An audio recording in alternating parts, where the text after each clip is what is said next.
Assalamualaikum warahmatullahi wabarakatuh. Perkenalkan dengan saya Dr. Reski dari Puskesmas Sumbang. Pada kali ini saya akan menjelaskan tentang konsep PTM dan lansia pada teman-teman kader atau konsep penyakit tidak menular dan lansia. Nah, penyakit tidak menular mempunyai faktor risiko, di mana ada faktor risiko yang bisa dirubah dan tidak bisa dirubah. Faktor risiko yang masih bisa dirubah yaitu merokok, kurang aktivitas fisik, pola makan tidak sehat, obesitas, darah tinggi atau tekanan darah, atau hipertensi, diabetes, atau gula. Kemudian yang sama sekali tidak bisa dirubah yaitu usia, jenis kelamin, dan genetik.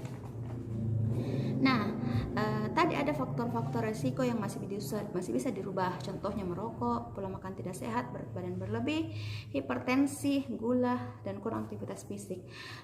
Beberapa faktor risiko ini dapat menyebabkan beberapa penyakit yang sangat kita takuti. Misalnya penyakit jantung dan pembuluh darah, stroke, kanker, gula, dan gagal ginjal. Nah, saya akan menjelaskan tentang beberapa faktor resiko yang masih bisa dirubah. Contohnya yang pertama adalah obesitas. Banyak yang tidak sadar, mereka gemuk-gemuk, tapi dia tidak tahu bahwa dia obesitas bisa menimbulkan beberapa macam penyakit.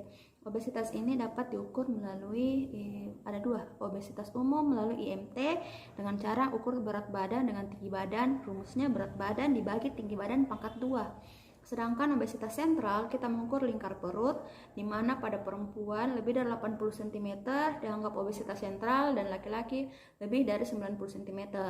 Kemudian yang kedua adalah hipertensi atau tekanan darah tinggi.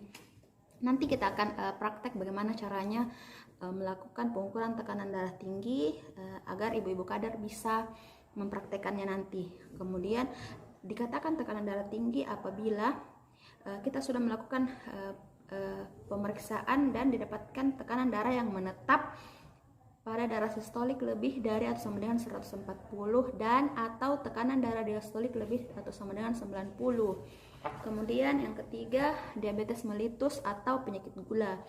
Penyakit gula ini banyak gejalanya. Contohnya sering haus, sering lapar, kemudian sering kencing. Kemudian dapat dilihat dari pemeriksaan gula.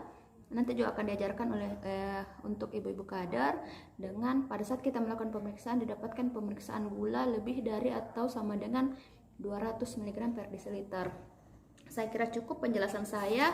Apabila ada yang ditanyakan, apabila ada yang ditanyakan, silahkan angkat tangan. Terima kasih.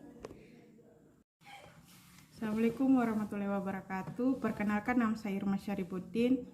Bisa kita panggilkan dengan Ibu Irma di.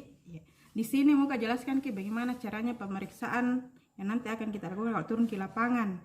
Di sini pemeriksaannya ada beberapa macam.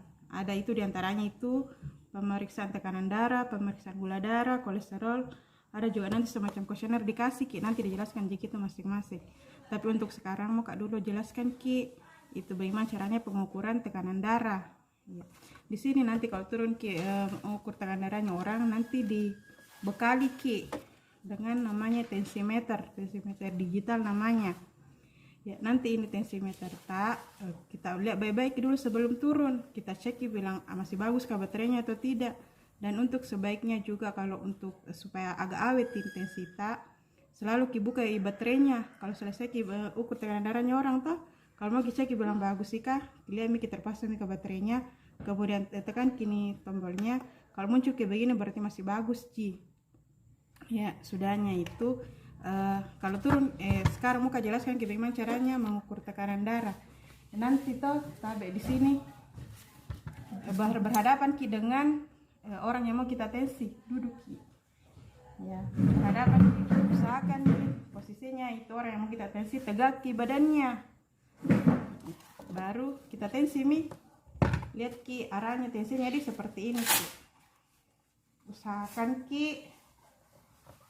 jangan terlalu banyak gerak itu orang kita tensi ya, kasih rapat begini itu tangannya kita kasih menghadap ke perutnya ya.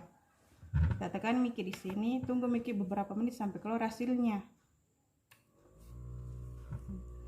Adakah yang tahu berapa normalnya biasa tensinya yang kita biasa kita dengar? Ya biasanya 120/80 tensi normalnya orang. Jadi kita lihat nanti nih, kalau misalnya di atas sih dari itu normalnya, kita anjurkan pergi ke puskesmas ataukah kita saja kasih bekal pengetahuan tentang bagaimana caranya atur makannya toh. Jangan terlalu banyak makan yang asin-asin supaya tetap terkontrol tensinya. Ya agak lama memang ini.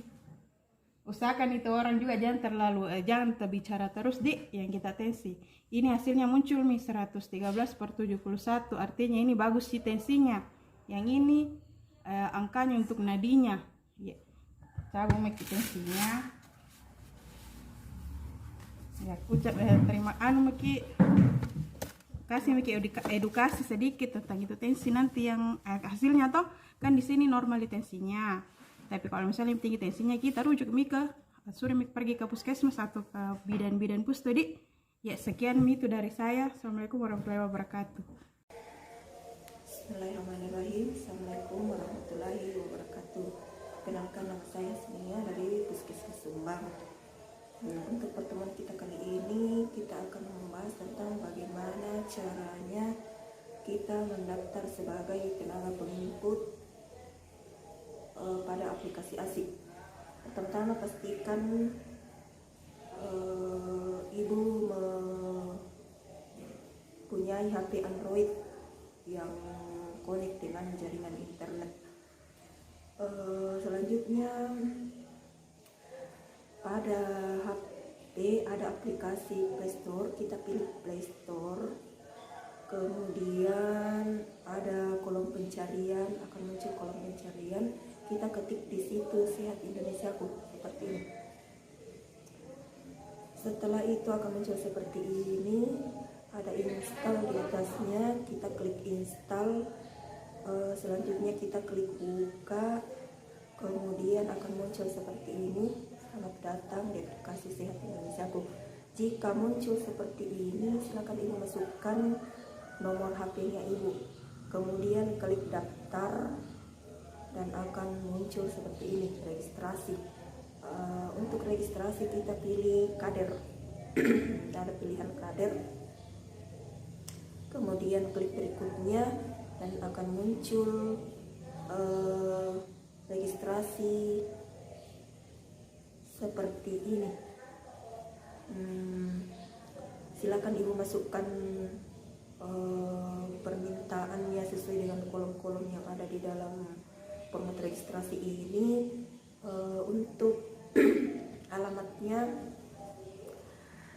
semua ada pilihannya, jadi kita tinggal mencari di mana kita tinggal, kemudian klik pilih dan akan muncul alamat seperti ini nantinya, dan kode puskesmas akan muncul dengan sendirinya.